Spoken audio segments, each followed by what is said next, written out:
Thanks so much for listening to No Lions Here with me, Big Panda.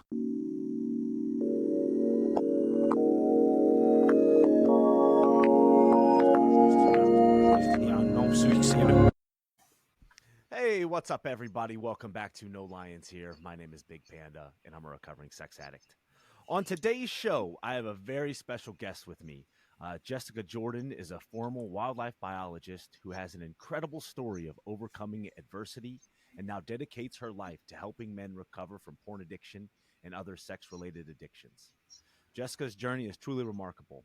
In 2016, she suffered brain damage from consuming a naturally occurring seafood neurotoxin, which led to a chronic illness that nearly took her life. The experience also left her with PTSD and a condition called hypersexuality disorder, which is surprisingly common among individuals who have experienced both head trauma and emotional trauma. Despite these challenges, Jessica has channeled her experiences into creating a comprehensive addiction recovery program that focuses on healing trauma at its core. Her online course at selfcraftedking.com, along with the surrounding community, have helped countless individuals, including church pastors, licensed therapists, doctors, fathers, husbands, and any man seeking to overcome porn addiction. Jessica's personal journey of recovery has also led her to an unexpected spiritual awakening. Today, we'll be discussing Jessica's incredible journey, as well as the connection between trauma and addiction, the dangers of addiction switching, and the 3 essential steps to addiction recovery. We'll also delve into the specific challenges of porn and sex addiction, and how Jessica's program is helping men across all walks of life find lasting healing and freedom. So without further ado, welcome Jessica to No Lions Here. Thank you. Thank you so much, Alex. That was, hearing you doing that introduction actually got me emotional because it's so rare now that I'm focusing on my own story and how I got here, because all my focus goes towards how can I help those who are suffering, who have raised their hand bravely to say that they want the help. And so just thank you. I just want to say thank you for that reminder, because wow, that gave me the goosebumps, the good feels. Yeah. It's so important for us to remember our own journey and to be proud of ourselves, right? Yes. And overcoming trauma and addiction, it is a gift. It is an absolute gift because of the tremendous, amazing, phenomenal things we get to learn along the way, which usually result in things like having tremendous amounts of compassion and empathy for others because you yourself have been in the trenches. Yes. Yeah, that's a really good point. I definitely need those reminders of like where I came from, because I'm kind of starting to transition into my own journey of becoming a recovery coach and working at a treatment center. And when I'm there at the treatment center, it's about the clients, right? It's not about me. It's not about what I've got going on, which I find really fulfilling, right? Because it gives me a sense of purpose and pride and fulfillment in the work that I do there. But also too, I got to realize that, like, hey, I got my own story, and I need to honor that and honor your story as well. Absolutely. And it's good to have that balance of both, right? Yes, And absolutely. yes. We definitely need that. So, sounds like, with your story, going from a marine biologist to now, helping men overcome porn addiction, like I'm sure that wasn't in the plans. It wasn't in the plan at all. And it was, it wasn't the marine biology. It was just general wildlife biology. Okay. And I'm here in the Redwood Forest. As you asked me before we pressed play, you said, hey, what's your background? It's beautiful. And it's the Redwood Forest here in Northern California. And I used to go out with the pickup truck, an ATV, a machete, and my dog, and be like hiking around in the forest, hooting for owls and calling them in. Literally using my voice to hoot for owls. You got a pretty good hoot there. I actually have been like working on my own owl call because we don't have many owls here in the Midwest, or at least ones that answer to me. But I can imagine that sounds, I don't know, really peaceful to be able to go out into the forest like that and just be with yourself, be with your dog, like you said. Like, that sounds really peaceful. It was absolutely amazing to be able to go and do something like that, like getting paid to hike in the redwood forest every day with my dog and interact with wildlife, and they come to me when I call them. And so it must have taken something extremely enormous and important and impactful on my life for me to now devote my life's purpose and mission. And the reason why I feel like I'm here is now helping men overcome pornography addiction or any sex related addiction. And, the cool thing is once I end up working with my clients, we tackle every addiction that they come with, because otherwise it results in addiction hopping, or what I call addiction whack-a-mole. Dopamine switching, addiction switching, whack-a-mole, just switching their hit of dopamine, their cheap hit of dopamine, where they press the easy button to get a super big spike of dopamine, and the subconscious mind goes, wee, let's do more of that. Yes. I've definitely found, so I'm also a cocaine addict as well, and that's kind of what like started me at least questioning, this whole like what's going on with me. There's something different.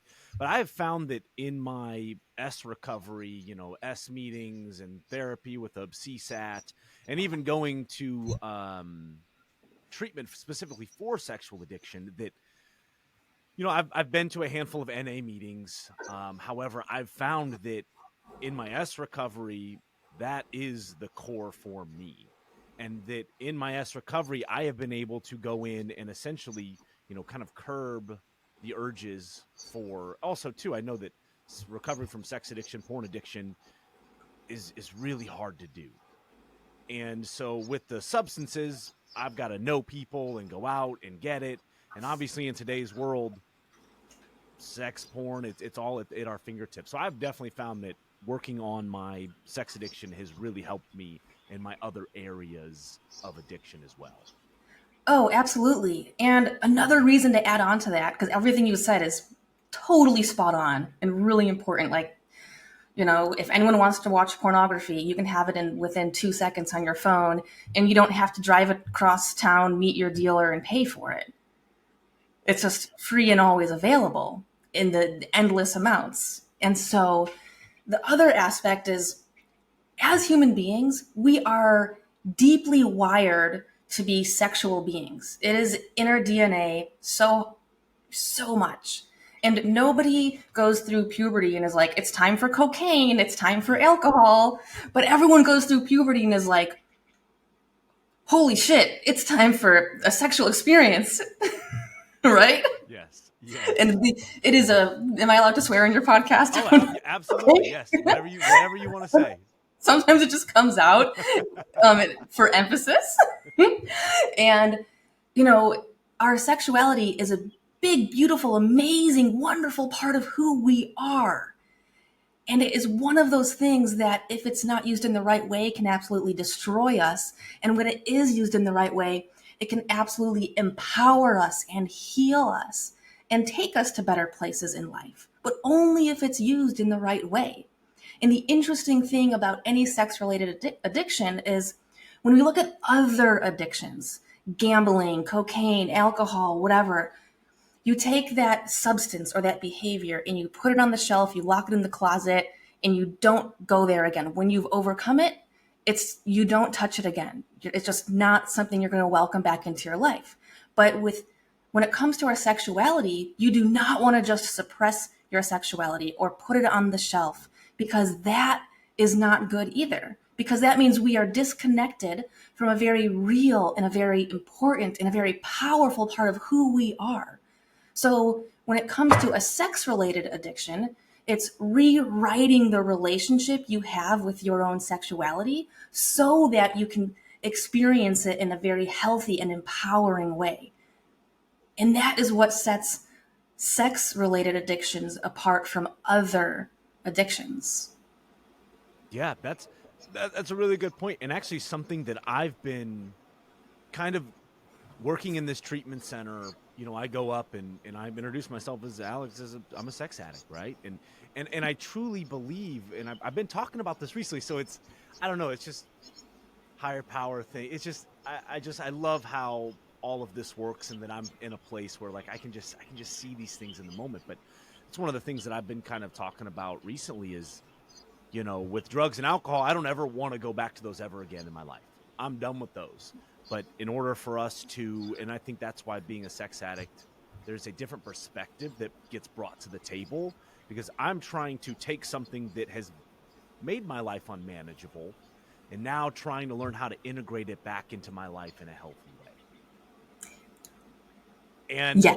in order to do that, you got to go inside and you got to turn over every single stone that is there to see what's underneath it and to take a look at it and to see the patterns. I got to look at my patterns. What are my patterns here? I got to look at everything. It's not that black and white of, okay, I didn't use cocaine today, so I'm sober. Right. I love that you brought up turning over every stone. One of the sayings I have in my Leap of Courage program is, we leave no stone unturned. Mm-hmm. And you have to go so deep, so inward, remove the distractions, remove the social media, the YouTube, the news, the visuals and the audio coming at us. We got to just have significant moments in our day, every day, to just say, I'm not going to distract myself from myself. Every time I distract myself from myself, I am denying myself the opportunity to learn exactly what I need to learn in order to heal, grow, and move forward.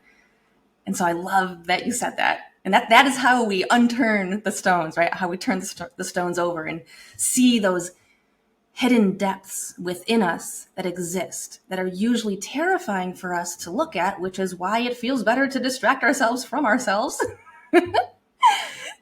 And we get Yes. addicted to the process, to all the things that are a distraction from ourselves. That becomes addictive in and of itself. All the little things, right? Yes. Yes, that distraction. I always tell people, like, I'm not a workaholic, I'm a distractaholic. I could teach a master's course, college level course on distraction, 101, because I can do it with the best of them. And then in realizing too, as I got into my recovery deeper and deeper, it's like, well, hold on, like that just kind of keeps me in a trauma loop and Yep. goes back to my childhood of, hey, I was constantly busy as a child, whether that be sports games, church stuff, school practices, go outside and play. I grew up in that area, go outside and play. And realizing that in my adult life, I'm just constantly on the go because I don't want to sit with myself and not distract myself. I don't, sometimes the voices are too loud that I don't want to just sit with myself, because then they just consume me and lead me, into behaviors that I don't want to be partaking in. So I mean, just keep myself so busy until then but then I get overwhelmed and exhausted, and then I feel like I Exactly. need the relief. So that's something I'm really Yeah. working on right now. Yeah. A lot of people will falsely believe that as long as they keep themselves busy, Mhm. that they will not fall into the addictive choices. And it is such a lie to tell ourselves if we believe that, because there will ultimately become a time where you're too tired or exhausted to do the thing you said you were going to do. Or there's going to be a block of time where you just don't have anything scheduled, because we can't have every minute, every second of our day scheduled. That's not good for the human psyche at all. No, no. And, there's also there's a specific word that you said that is very important that I want to just bring to the table even more so. And you mentioned patterns. Patterns within us are so important.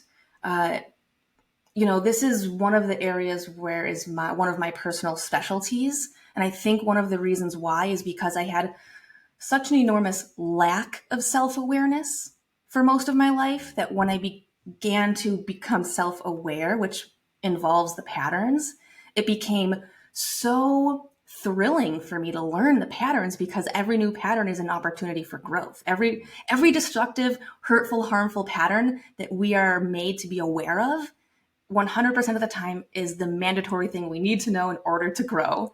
And so I know in the introduction you had mentioned kind of like my 3 steps.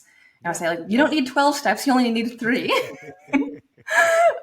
Which is detect, define, download. And that number one, detect, these are, I call it the 3 Ds to overcome porn addiction.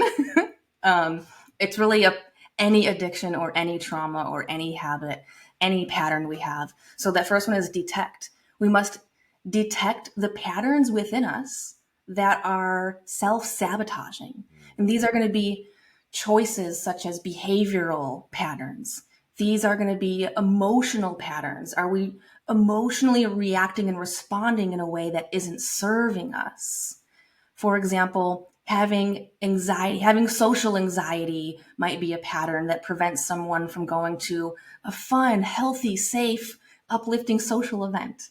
So emotional patterns that don't serve us. And then thought patterns, self-destructive, self-sabotaging thought patterns. And so becoming acutely aware of all of these patterns that are not serving us, because we have the big obvious pattern of the addictive choice, Yep. right? Mm-hmm. That's the obvious. That's the elephant in the room. But the way that we address the big obvious pattern is by becoming aware of all of these other subconscious patterns that we have and recognizing which ones aren't serving us. And so that's the first of the 3Ds. It's detect. You become a detective Okay. Yeah. of your own patterns. And it's so cool. I love, one of my favorite things is seeing the light bulb moments go on in my clients' minds. Every week I host Bravery Boot Camp, and we share wins and celebrations and live coaching and all that. And one of the things I ask them to bring to the table is, when you detect something new, one of your new patterns, bring it to the table and share it with us. And then so moving on to the second D is define, saying, okay, I've detected a harmful pattern, a self-destructive pattern, a pattern that is limiting me. It limits me from my greatness. It holds me back. It limits me from where I really want to be. So step 2 is define. Let me take that pattern that doesn't serve me and define with my cognitive rational mind what I would rather have that pattern look like instead. Because the best way to shift a pattern is to define what you want it to look like. You have to have a destination on the roadmap, right? Yeah. And once you have a destination on the map, you have to have a destination on the map so that you can actually make steps of how to get to where you want to be. Mm-hmm. And so this is where a lot of people go wrong, is they'll just say, I know how I don't want to be, but then they fail to define how they do want to be. And they're just trying to move. It's like getting in your car and putting it in reverse and without any rear view mirrors and just driving away from the thing you don't want to be near anymore. It's way easier, way smarter to just, let's turn the car around. You define where you want to go on the map, and let's use the GPS to get you there. Yeah. It's going to be a whole heck of a lot easier. Yeah. Yeah. And so that's number 2 of define, is defining who you want to be, how you want to be. A lot of this involves a true identity shift, And every time we shift one part of who we are, there has been a shift in your identity. People do change. One of the most disempowering things that we've all heard it in movies and whatever, is people don't change. People never change. Yep. Well, guess what? The people who really want to change and who have the tools to do it, they will change every time in the direction that they choose for themselves when they have the right motivation, a strong enough why, and the strategies on how to get there. And so when we pick a destination on the map, that's number 2, define. Just because you define what you want it to look like, that new pattern, doesn't mean you automatically begin showing up in that way. Otherwise, the moment you decide you don't want to have an addictive choice anymore, you just wouldn't do it anymore. These are oftentimes deeply ingrained subconscious patterns. And about 95% of how we operate is the subconscious mind. Mm-hmm. And so the third step is D, download. Now let's download a new operating system into your subconscious mind so you begin showing up as the way you defined for yourself. And when it's in your subconscious operating system as the new way you operate, then there's no resistance. There's only resistance when you're trying to operate in a way that is not congruent with your subconscious patterns. Yeah. And so we use subconscious strategies to make the subconscious shifts that are necessary in order for you to begin showing up in this new way that you crystal clear, defined for yourself. You define it with your conscious rational mind, but the subconscious shifts must take place. The changes take place on the subconscious level after you define them with your conscious rational mind. So that's the 3Ds to overcome porn addiction, sex addiction, any addiction, trauma, all of that. The 3Ds. I love it. And Jessica, I love your passion. Like that just really came through there. Like just your energy and passion around this, like it's infectious, honestly. Like it really is. Like, and really good stuff that as I'm sitting here trying to kind of, sift through kind of what you were talking about there. I heard, setting goals, finding the autonomy of self, which is something that I'm really, you know, before recovery, I didn't know where Alex began and where Alex ended. Right. I'm definitely, I'm also a mother enmeshed man. And so I've found that I've taken on a lot of those beliefs, but it's like, well, what do I believe?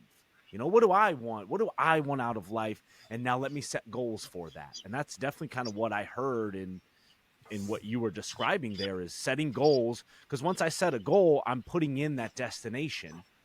Okay, now my goal is this. Okay, how do I achieve that goal? All right, what obstacles do I have to overcome? What roadblocks am I going to hit? And when I hit those, being able to, okay, it's not the end of the world. We haven't got there yet. Just keep pushing forward. And again, just that autonomy of self, which I've found has been really empowering for myself in my own life of like, oh, wow, like I get the opportunity to, who do I want to be? What do I want to be? And how do I get there? Yes, I love that you bring that up because that is kind of the reason why I have my, website name is Self Crafted King. Self Crafted King. You, as a man, get to decide and craft exactly who you are, how you want to show up in this world for yourself and others and your community. And no one else gets to choose or decide for you.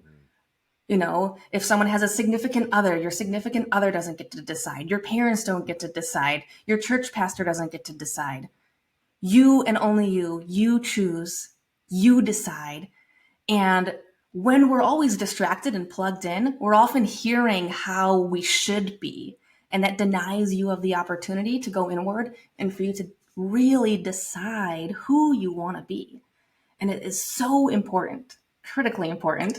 Oh, yeah. And man, that idea of who I should be or that, pushing back on that tape of like, you're not doing enough. What comes to mind there is like comparison, the comparison trap. I talk to other guys in the program and maybe one guy reads 3 books a month.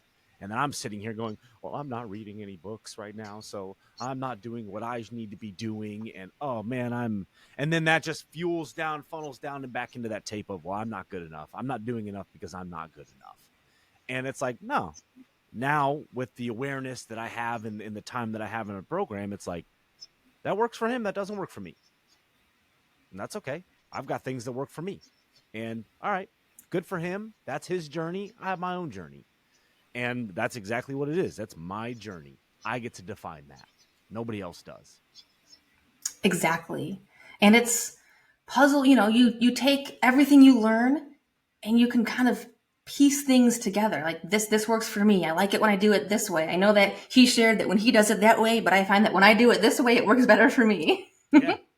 Yeah. And getting that autonomy is such an under talked about word. It is. It definitely is. And again, I find that it's a good way for me to describe what I'm essentially searching for in recovery is autonomy. Yes. Going through life, not knowing who I was, what I wanted, like having an idea, or even just what do I want to do with my life? And I feel like so many people are get caught in that, whether you're in recovery or not, or addicted or not. So many people kind of fall into that. Well, I'm just doing what so-and-so wants me to do instead of what do I want to do? Right. And part of that is there's a bit of intuition that can be used to help with that.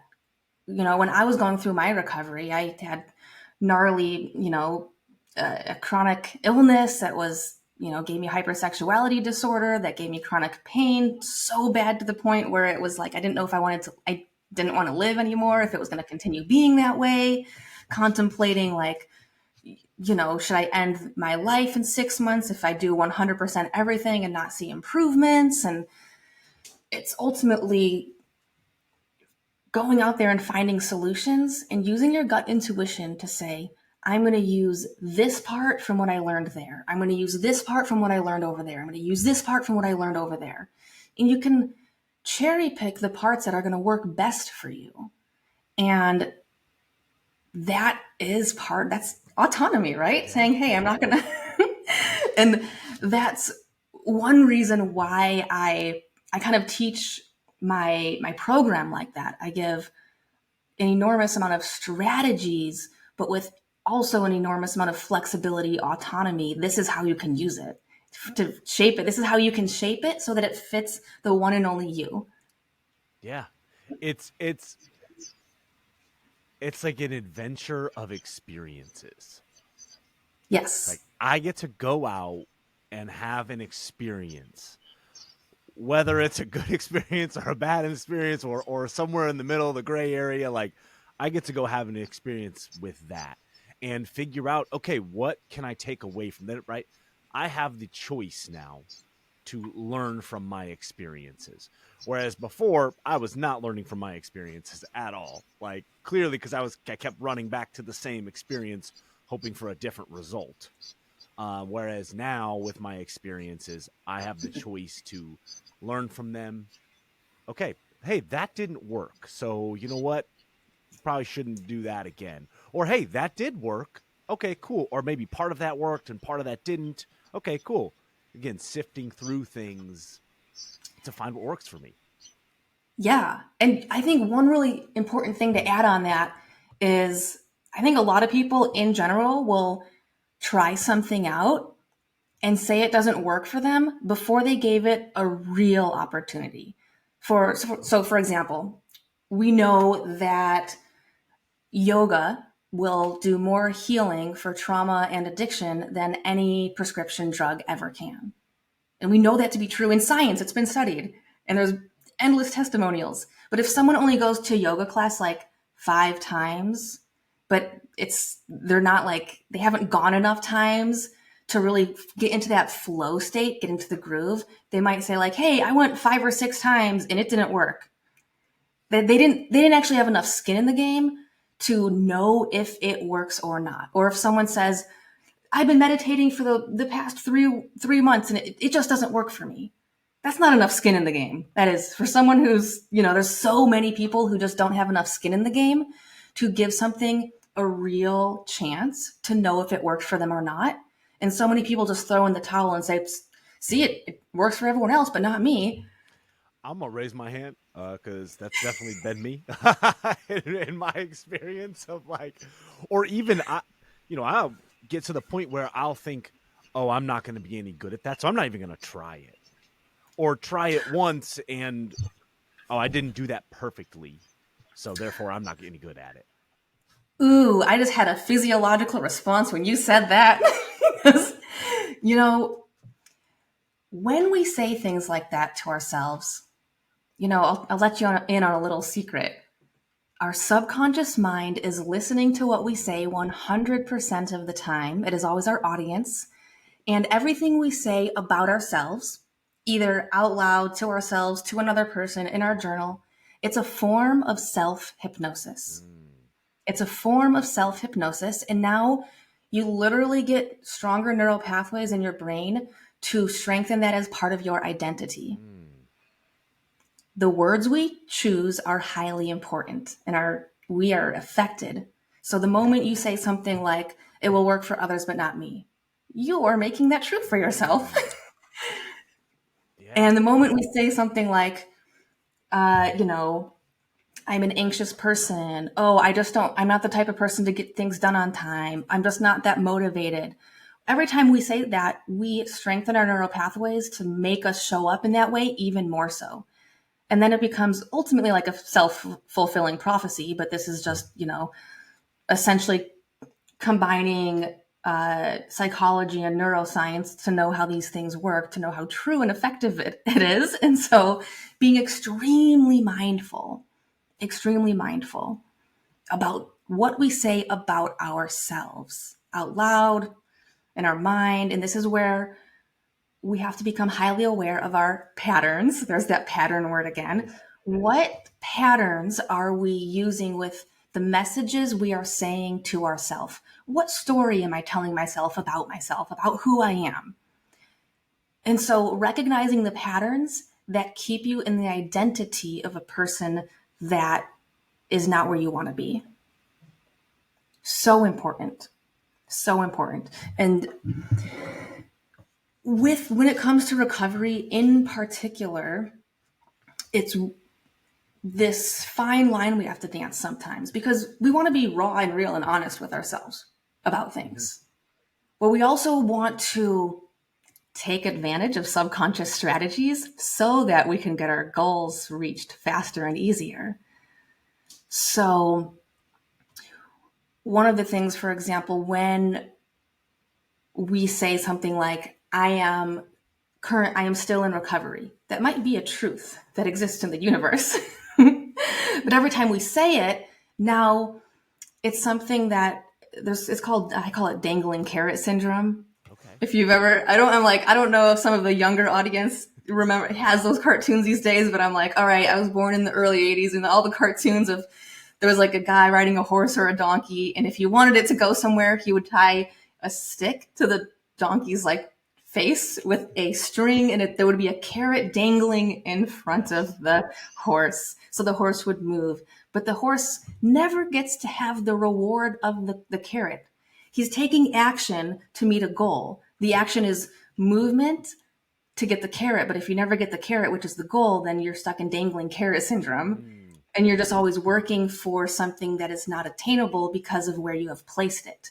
And so in our words, if we always place it in the future, I will be recovered someday. If we always place it in the future, your subconscious mind goes, well, I'm definitely not recovered right now. And so the languaging we use is so important. And there's certain subconscious tricks and hacks that are really effective where we can place our problems in the past. When we place our problems in the past with the way that we speak about them, then the subconscious mind begins to go, oh, I don't have that problem anymore. Let's celebrate and be in gratitude of that problem just being behind us. And then your neural pathways and subconscious patterns begin to shift to match the way that we speak about it. Self-hypnosis. Jessica, I really appreciate that perspective. And it's something that I've been aware of to a certain extent. Like, for instance, like if I do something that I think is, that was a mistake, Alex. Instead of calling myself stupid or dumb or an idiot, you're silly, Alex. You're silly. But I kind of cringe when people around me are like, oh, I'm such an idiot, and it's like, well, no, don't say that about yourself, man. You're not an idiot. Like, you're. So I just really appreciate you breaking that down even further, and it's something that it's got my gears turning over here of like, okay, that's something that I can definitely incorporate into my everyday life. Hey guys, I just want to take a minute to share something deeply personal and transformative in my journey of recovery. I've been where you might be right now, struggling with the weight of addiction and feeling lost. But there's a place that offered me a new beginning, a place I truly believe in. It's called Begin Again Institute. At Begin Again, they understand the deep-rooted trauma behind addiction. Their 14-day intensive program for men tackles the neurobiological aspects of addiction head-on. It's not just about breaking a habit. It's about understanding and healing the underlying trauma that formed it in the first place. And for those who have been impacted by betrayal, Begin Again extends care to partners of addicts too. Their partner support program is offered at no additional cost to the family and runs alongside the men's intensive. This program helps participants gain an understanding of the trauma they've experienced and sets them on their own path to healing. If you or someone you love are grappling with sexual addiction, pornography addiction, or intimacy issues, Begin Again Institute can be that pivotal step towards recovery and a new lease on life. Remember, you can't go back and change the past, but it's never too late to begin again. To learn more about their life-changing program, visit beginagaininstitute.com or call 720-776-9076 to reserve your spot in the next 2-week intensive. I promise, it'll be the best call that you ever make for yourself. Stay strong, keep fighting, and keep tuning in to No Lions Here for more conversations about recovery, resilience, and hope. And I love the idea behind it. And you're totally right. Just talking about the subconscious of everything. Everything is so subconscious. My expectations, everything. It's so subconscious that I don't realize I'm doing it until maybe it's after the fact. And Exactly. So again, that kind of blew my mind a little bit with that perspective. And I'm really appreciative of it. And that's, one of the things with the podcast is again, I get to have you on and I get to learn things that I get to apply to my own life. Oh, absolutely. And it's, that's kind of the whole idea, right? Yeah. And, I'll never forget the time when one of my clients showed up to Bravery Boot Camp, the group coaching, and he was in the program for maybe 4 months at this time, married with kids, and had pretty much watched pornography almost every day for the past 25 years. That's a quarter of a century of daily use. That's some, deeply entrenched subconscious patterns with it. He goes, I just started saying that in the past, I used to be addicted to pornography, and now I have complete freedom. Ooh, even just saying that, I had a physiological response. And actually, he was about 4 months in, and he goes, it's been only a few months since I actually watched pornography, but it feels like years ago. He goes, I feel so liberated from it. He goes, I put it so far in the past with how I spoke about it that it literally feels like it was years since I watched any pornography.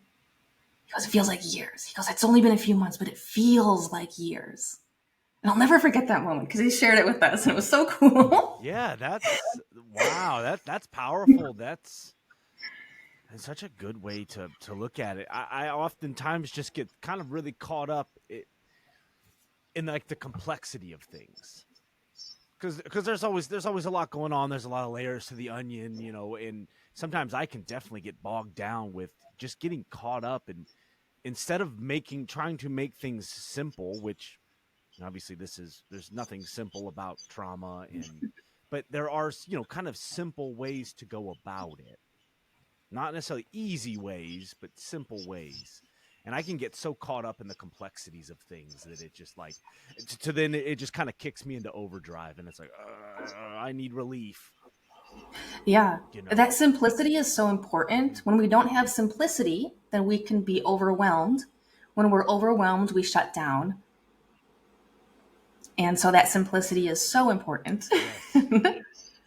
I've had some of my clients say it's so simple. I almost feel silly sharing how successful it is because it was just so simple. Yes, there's I don't know how many times there is where it's I'll be in one of those spots where either I'm overwhelmed, anxious, dealing with something, and I'll make a phone call and I'll talk to somebody about it, and I'm like, wow, I feel a lot better. Things feel right-sized now. Okay. Oh, wow, that was really simple. All I had to do was pick up the phone and call a trusted friend and talk this through. Wow. Okay. All right. Yeah. That was simple. Yeah. Yeah.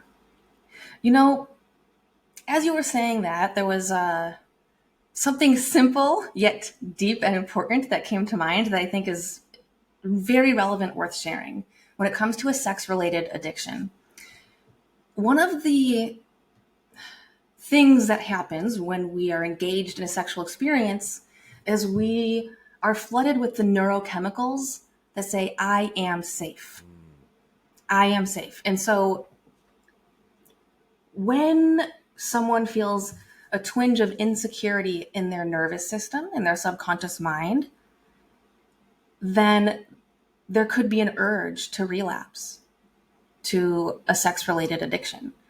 And what the subconscious mind and nervous system is really after more than anything else is to feel safe, is to feel safe. And if you think about it, no one's going to be having sex when you're getting attacked by a tiger or a wolf or something. And so according to the subconscious mind, we only engage in this when we are extremely safe. And when you engage in it, we'll flood you with additional neurochemicals to make you feel even more safe. And so recovery from, addiction is merely a symptom of unresolved trauma most of the time. Trauma is a feeling of unsafety in the nervous system, in the subconscious mind, unresolved emotional wounds of the past. And ultimately, it comes down to safety. When we feel safe, there is no need for addiction. The subconscious mind says, I don't feel safe. Let's do the thing that will make us feel the safest, the fastest. And that's what addictive choices do. They make you feel the safest, the fastest. But let's do all of the internal work so that you strengthen your neurology to be able to feel safe without those addictive choices. That's at the root of all of this, is that feeling of safety.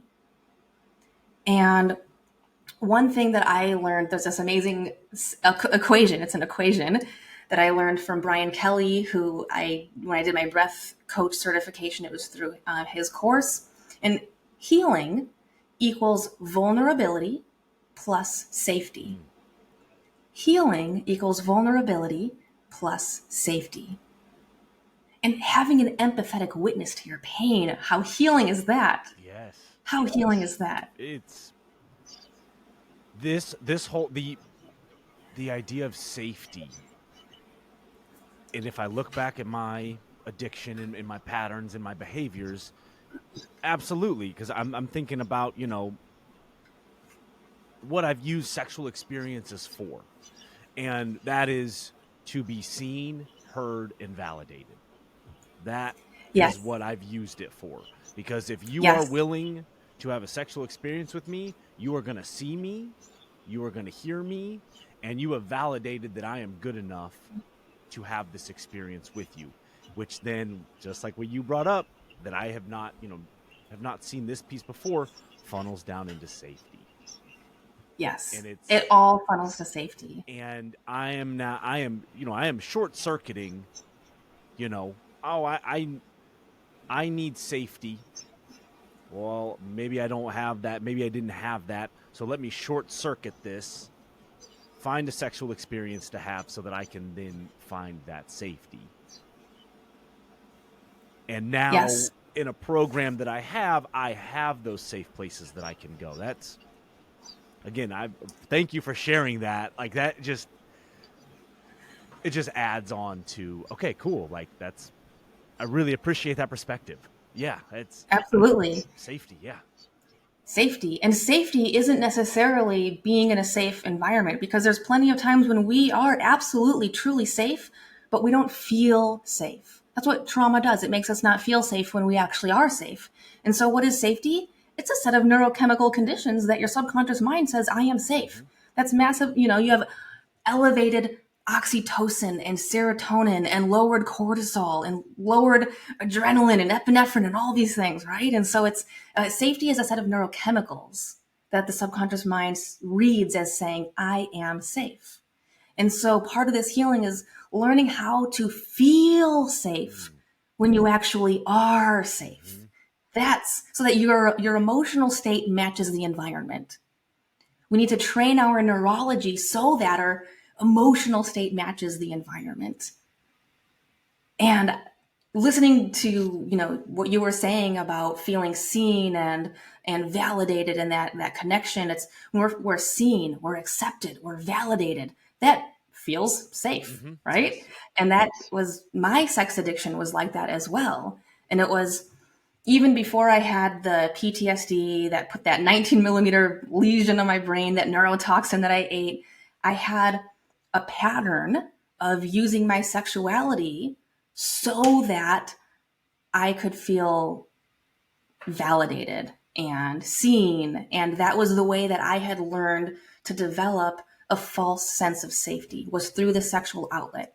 And then when I had this brain damage and the PTSD and this neurotoxin that almost took my life many dozens of times, and near-death experiences and sleeping in the emergency room parking lot every night out of sheer terror and all this stuff, our subconscious minds are so wise, but sometimes they get it wrong. And I believe that one of the reasons why hypersexuality disorder, which is essentially the subconscious mind creating a sex addiction and extreme sexual urges to try to compel you as much as possible to go act on them, is in order to heal from any addiction, any trauma, any PTSD, we have to have massively elevated amounts of oxytocin. Mandatory, critical. And anyone who is living in a state of trauma has oxytocin deficiency. And what is the quickest, most powerful way to elevate your oxytocin? Go have a sexual experience. And so I believe that there was some inner wisdom of my subconscious mind saying, like, wow, you're on the verge of death. Let's go create extremely outrageously strong sexual experiences so that you can elevate your oxytocin, so that you can heal. But I did it in the wrong ways. I would do it with men who are not emotionally available, getting in relationships with narcissists, and all, all of the whole thing. And why did my subconscious mind choose those types of men? It was because I had extremely low subconscious worth, and we romantically select partners to reinforce our subconscious identity of who we believe we are. And so my subconscious low self-worth said, oh, let's reinforce your inadequacy, your not being good enough, your all of these things. And so when we do the inner work and heal from those things, we begin to, this is another pattern thing. It was a pattern. Another pattern. Yep. Another pattern. So all of my patterns, I used to say, oh man, why does every man I end up with just cheat on me? Why does, why all this stuff? And instead of pointing outwards and blaming, says, oh, the real way to do it is, why do I continue to select men who are like this? And that's recognizing the pattern.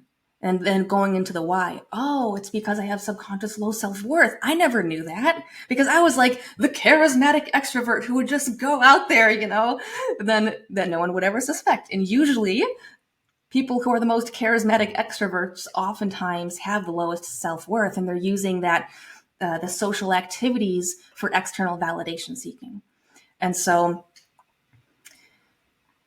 anyway, that was a lot there. I kind of lost my train of thought. like my mind totally went to like a party I was at some time where I was like, I would get this like buzzing body high, this dopamine rush before I would go to parties.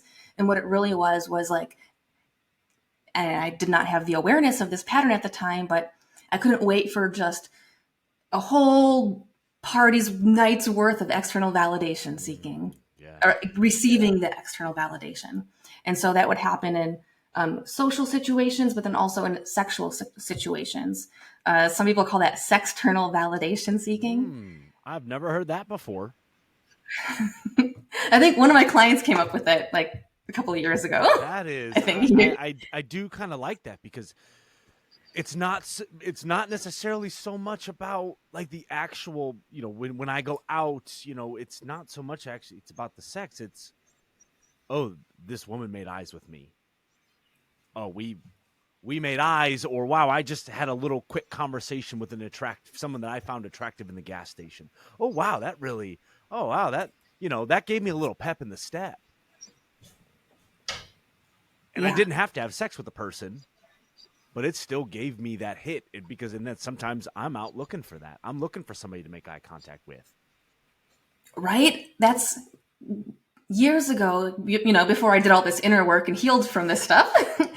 That was my primary reason for leaving the house. if I needed a social pick-me-up, I would, put my cutest outfit on, throw some mascara on, and go to the grocery store and just see how many eyes I could get to turn. Do that double take. Yeah. I, And I would get my high off of that. yeah, I was actually talking to a program friend recently. I had the opportunity to go to, it was like a fundraising banquet for a local treatment center. And I was like, I don't really want to go. I was like, no, I need to just kind of take the night off and just relax. I've been kind of going pretty hard lately. And I was like, but then the thought of, well, maybe you'll meet somebody there, Alex. Maybe there's going to be somebody. And I was like, well, if that's my motivation for going, then I don't need to go. So I'm not going to go. I'm going to push back on that tape and say, nah, it's all good. Like, if that is my motivation on going and doing something, that's not the right motivation for me.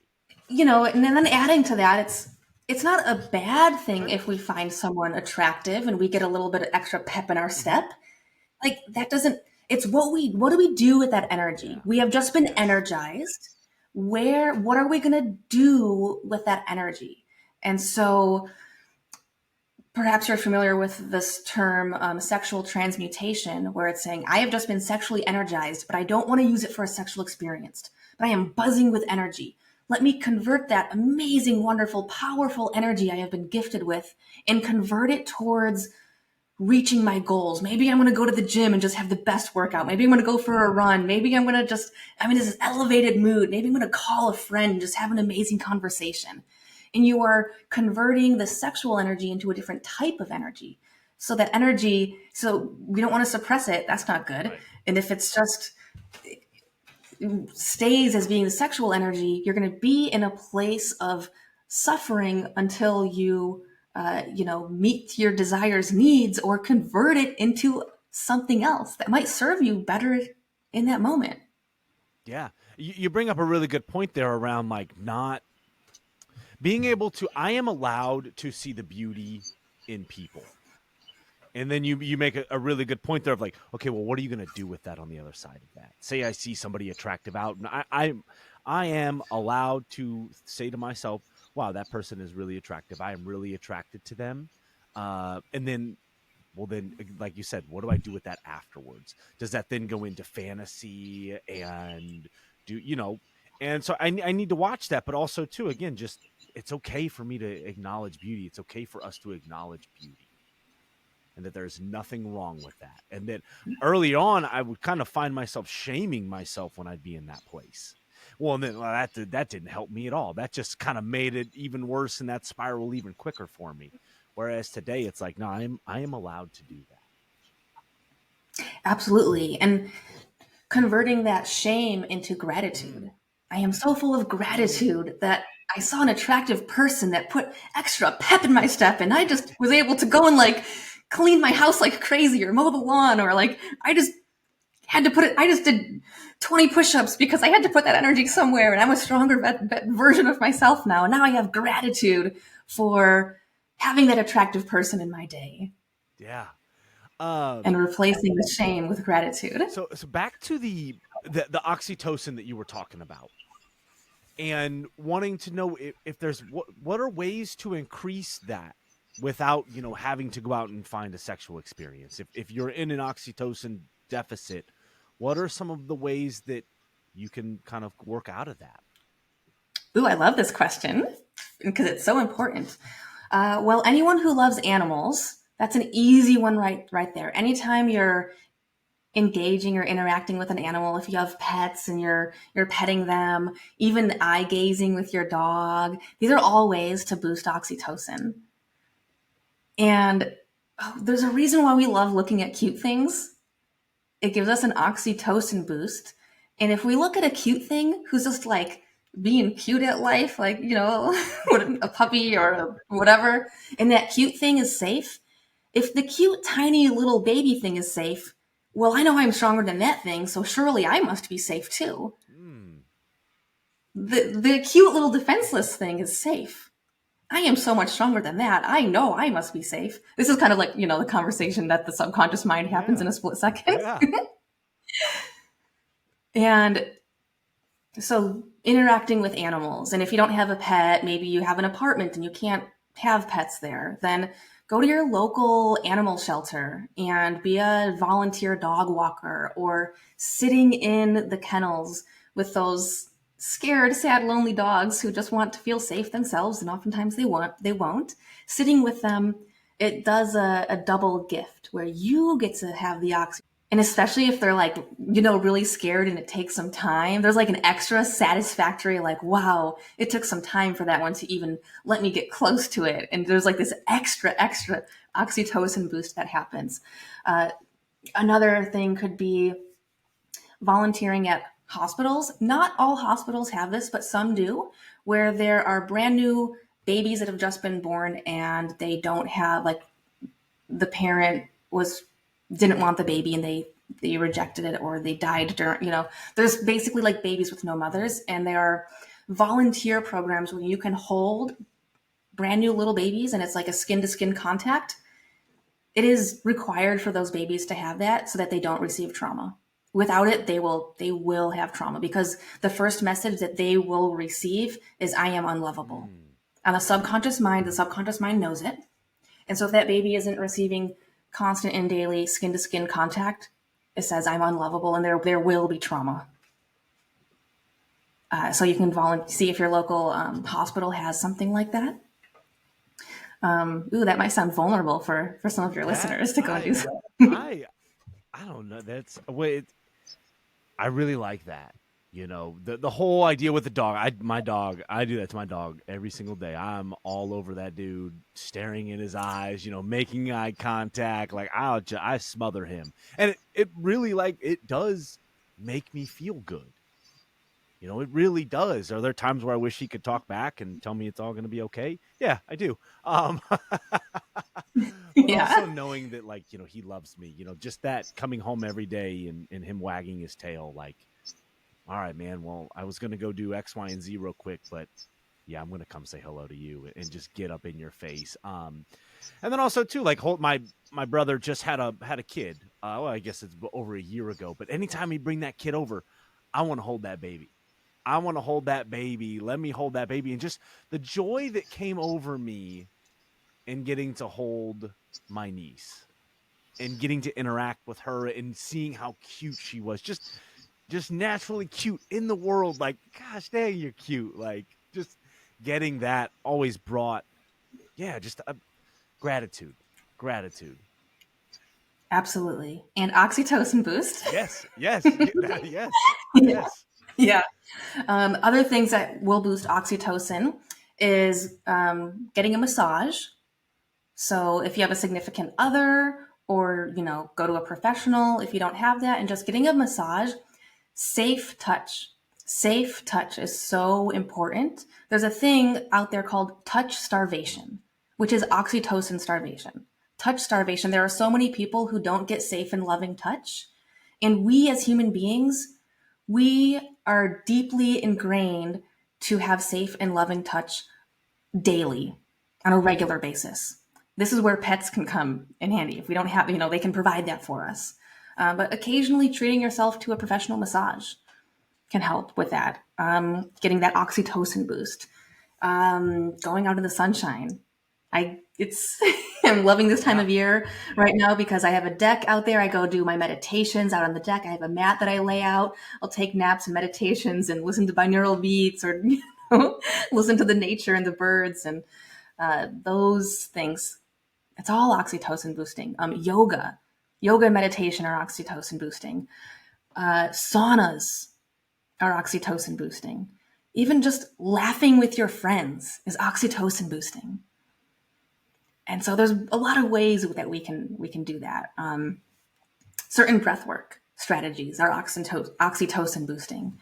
So there's a lot of things that we have that we can choose from that are always available. And I'll bring back the word simple. Simple. Yes, Like this, it's not, again, my mind wants to overcomplicate things and make things so much more complicated when it's like, hey, these are simple things that I can do. Literally everything that you just said there, I could do today. And absolutely. it wouldn't take And then much on the time either. right? And on the flip side, it's saying, what things have I been saying yes to that lower my oxytocin, which is elevating cortisol? So, for example, for nearly 100% of people, and for nearly 100% of the times that we do it, when we engage in watching the news, we either have fear, anger, or judgment. Fear, anger, or judgment. That we are moving on the far opposite end of the spectrum of oxytocin, and nobody can heal from addiction or trauma when living by the emotions of fear, anger, or judgment. It just will not happen. So, turning off the news is one of the best healing strategies that we can adopt for our recovery journeys. That the idea of like doom scrolling. Yep, doom scrolling is definitely well. In that one, also, with doom scrolling, it is hitting on the reason why gambling is so addictive. It's as long as I continue to say yes to this activity, there will be a larger win than what I've previously experienced. And so we can understand that with gambling, but with scrolling, it's, there will eventually be something more interesting than what I've seen along the scrolling. And as long as you continue going and scrolling, it's true, there will be something more interesting eventually. Eventually. But then literally in real time, as we're doing this, we are changing the sensitivity to our dopamine receptors so that something that is highly interesting, if it was the very first or second thing you saw, oh man, you would have been all over that. It would have been great. But if you're 20 minutes in already, you are now desensitized and it is no longer as exciting as it would have been had you seen it at the beginning, because now you're experiencing, just not as sensitive to all the things coming at you. Wow, that makes a lot of sense. That I don't know if I really ever, I guess, considered what doom scrolling was, but the way that you just put that, it makes total sense. Total sense. Yeah, and that's why it's so hard to stop it, because the subconscious mind goes, when you keep going, you will find something better than what you've seen. It's very hard to stop when we know that the best is yet to come. Yes. Yeah, no, there's again, Jessica, there's been so many great things that you've said that have got the gears turning in my head around, and looking at, okay, just looking at my life and what I'm doing and some of the things that I think are somewhat harmless. However, I do, there is a sense of, this probably isn't the best thing that I'm doing right now. I probably shouldn't be sitting here just scrolling this whole time. So it's given me, again, just you've helped me kind of turn gears in a certain way and see some things that are really in a different light. And I really appreciate that. And, luckily for me, I'm in a place in my recovery where I'm not going to shame myself over these things, whereas I used to be like, you're bad. You're bad. Now it's like, okay, cool. Let's try that. Let's try that. And let's see what it can do. Cause clearly there is there is healing that can be, there's more healing that can be done. So, all right, cool. There's different things that I can try. And I'm grateful that I'm in a space to where I can be that open with things. All right, cool. Yeah, I can try that. Yeah. Instead of, oh man, I'm bad. I'm doing everything wrong. Nope. I'm not there today. Absolutely. I'm not there today. Right. And I'm really grateful for that. Really, really grateful for that. So, Jessica, I want to be mindful of your time, and also too, before we say our goodbyes, I want to give you the floor to, kind of go into, hey, what do you have going on? Where can people find you? So before we say our goodbyes, Jessica, the floor is yours. All right, thank you. So as you mentioned before, my website is selfcraftedking.com. And that king, picture a crown on your head. It's king for two reasons. One, because you have full autonomy to choose exactly who you want to be. And the other part of king is, what is the role of a king? To be of service to others.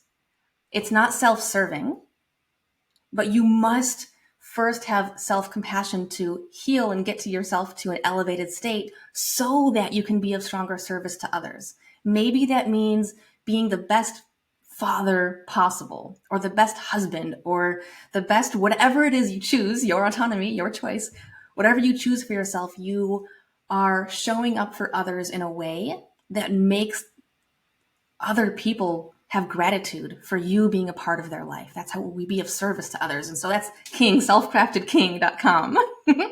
And the name of my program is actually Leap of Courage. So it might get a little confusing, the two names. Leap of Courage is the name of the program. Selfcraftedking.com is where you can find me. I don't know anyone else who does this, but I proudly have on my front page, it says, don't follow us on addictive social media. Everything you need is right here. I love that. And then I have basically, if anyone wants to get started on my program for free, it'll be very obvious of where that is right when you go to the homepage. And essentially, for anyone who wants to just have a free call with one of my coaches to see if my program might be a good fit for you, all I ask is that you register for free to get started. You do an hour of the commitment steps. I want to make sure that you are committed before we are willing to hop on a free call with you. And so once you can show that you actually have at least a little bit of skin in the game, then we would absolutely be thrilled to hop on a free Zoom call with you to see if what we have is a good fit. And if you are a good fit, we'll give you an invitation, and then you can do whatever you want with the invitation. And that's how we operate over here. And it's a great thing. I have a community. I call it the Kings of Courage community, the Kings of Courage community. And everyone wants to be courageous. Everyone wants to be brave, right? But guess what? Courage and bravery only exists in the face of fear. When we are scared of something, but we say yes to it anyway, because we know it's going to bring something good in our lives, that is true courage.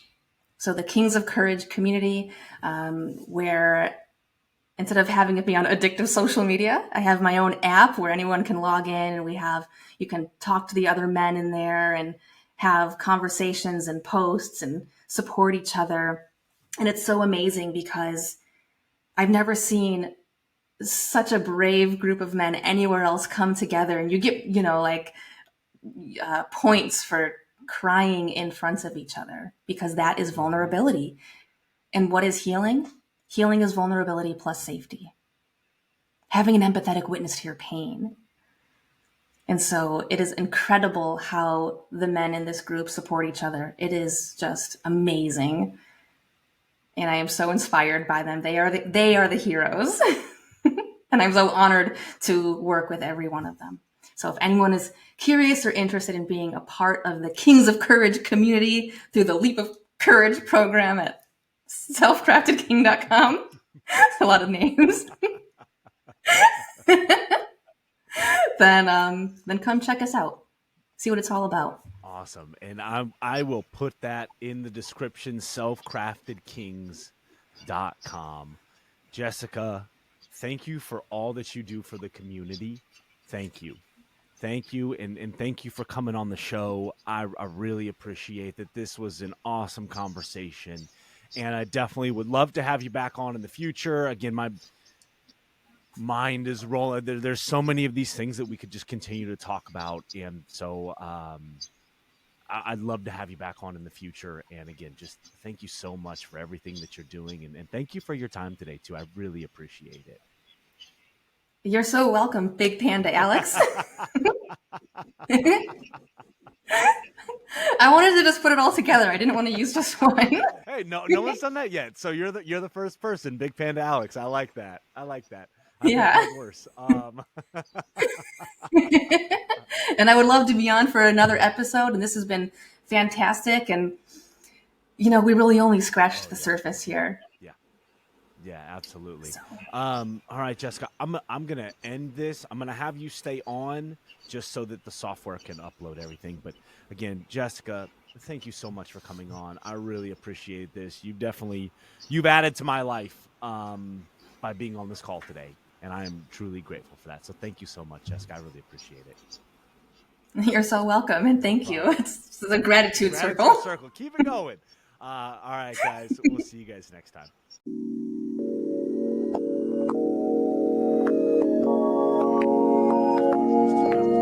Yeah, no, so you see